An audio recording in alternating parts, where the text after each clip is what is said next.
Jorey, could you just give a kind of a brief comment of your awareness that this is true in your profession? Yeah, let me you have a lot there, and let me kind of try to shrink it down. And I'm looking at it from, I'm also a police officer, I'm a retired chief of police, also a psychologist. I was in private practice, still do a lot of consultant work, but several things. People, I always try to expand the concept of that religious spirituality. Basically, it's a belief system, and all of us have one. And when I train police officers, I always tell them, I make them aware that you always have a belief system, and you try to identify that in people.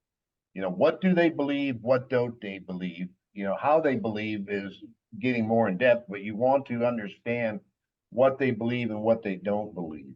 And you can encounter that on a lot of calls. Okay. And that's where a lot of police officers do, I'll say, like kind of overreact and just they'll arrest somebody, they'll take them to the hospital.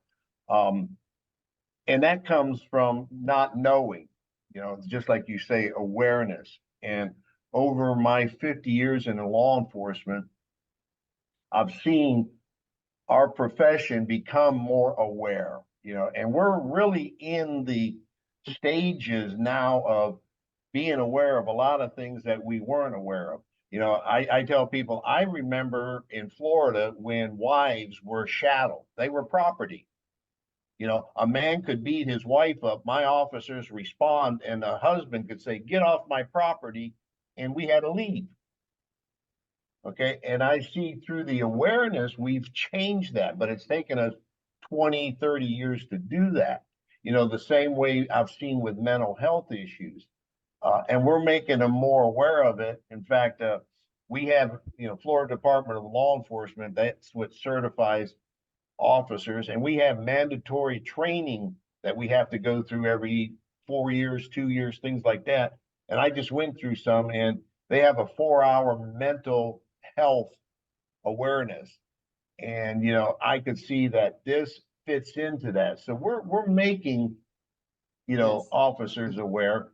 We're making them aware on the patrol level, but we need to make the administrators aware of it also.